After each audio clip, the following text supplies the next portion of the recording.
sudah mengetahui bahwa Hotman ini dihujat dan akhirnya ketimpa masalah gini, Bu? Menurut saya tahu lah ya, dia kan juga punya akses komunikasi ya di dalam, saya tahu. Cuman kan dia nggak boleh bicara sekarang, gitu, terbatas, dan memang tidak etis kalau dia memang katakanlah menyampaikan sesuatu, dan nggak boleh lah memang orang dalam masa tahanan memang kan tidak boleh bersuara ya di media. Artinya kan orang di penjara itu memang sementara dia ditahan, sementara dimasukin di lapas, memang dia kan sebagai orang yang memang tidak boleh berkomunikasi kepada masyarakat luar.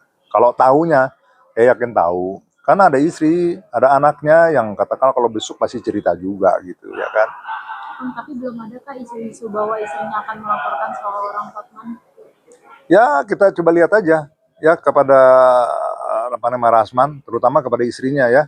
Kalau memang mau mengambil langkah hukum ya, karena gini, pada waktu Rasman bikin kesalahan, dia minta pertanggungjawaban hukum, ya kan? Rasman dalam hal ini divonis bersalah.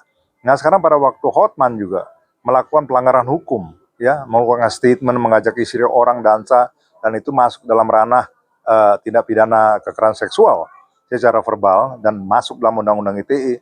Kenapa nggak minta pertanggungjawaban? Kenapa takut? Siapa yang mesti ditakutin? Uang. Uang tidak bisa berbuat apa-apa. Ya pada waktu seseorang kesalahannya sudah sangat-sangat transparan ketahuan, siapapun nggak bisa menyelamatkan dia. Betul. Ini contoh nih ya, contoh dulu ya. Zamannya Pak SBY dulu, ya waktu jadi presiden. Besannya dia Aulia Pohan, itu kena kasus, ya kan? BLBI kalau nggak salah, tuh BI dulu tuh. Tapi apa yang bilang?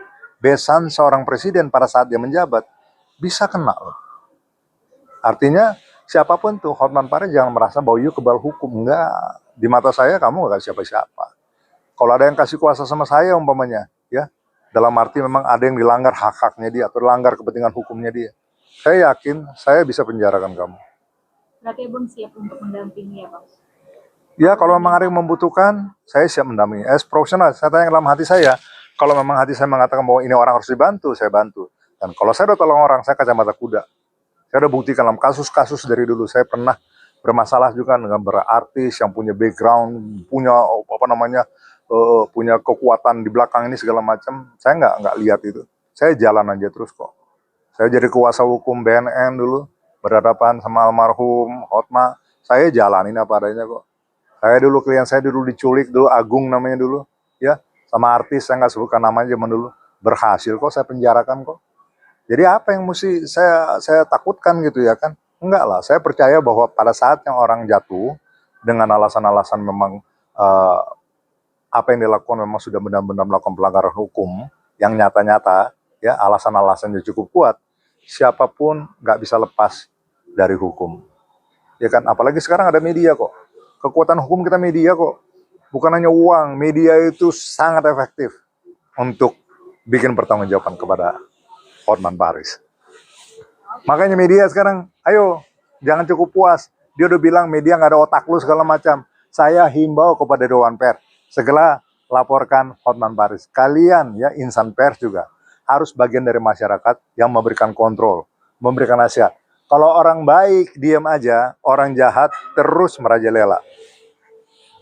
Loh, iya makanya saya bilang pada waktu dia berhasil memenjarakan Rasman, sebenarnya ketiga-tiga ini kalau menurut saya, ini kan tiga-tiganya juga artinya punya tendensi melakukan pelanggaran hukum. Ya kan, bahwa apa yang dikatakan oleh Iklim Hakim itu kan juga benar. Cuman kan salahnya Rasman belum melaporkan, kemudian dia mengekspos di media. Itu aja kesalahan. Nah, kemudian lanjutnya lagi, bagaimana seseorang, ya kan, orang udah jatuh, dia mesti timpa tangga lagi. Rasman sudah berhasil, katakanlah, dia penjarakan dengan proses hukum tentunya.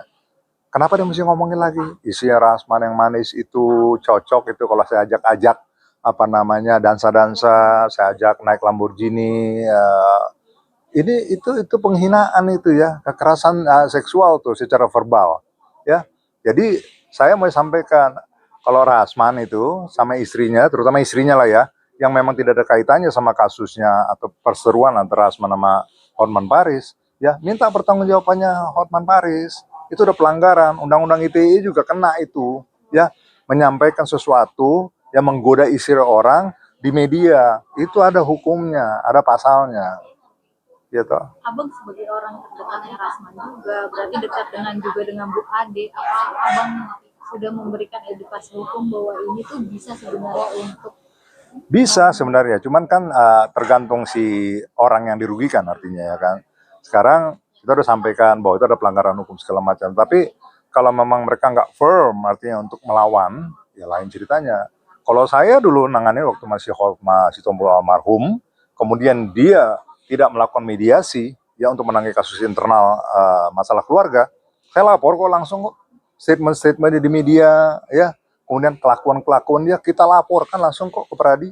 Hasilnya dia kena skors. Anda kena skors loh. Jangan bohong, jangan bilang, oh saya mengundurkan dari Pradi karena saya ada masalah dengan Oto. Mana masalah Oto memperpanjang untuk 3 kali periode menjadi ketua Pradi. Enggak. Hotman Paris bohong. Hotman Paris diskors 3 bulan, nggak berani menjalani hukuman, malu, kemudian keluar dari Pradinya Oto ke Dewan Peradi Nasional. Tuh.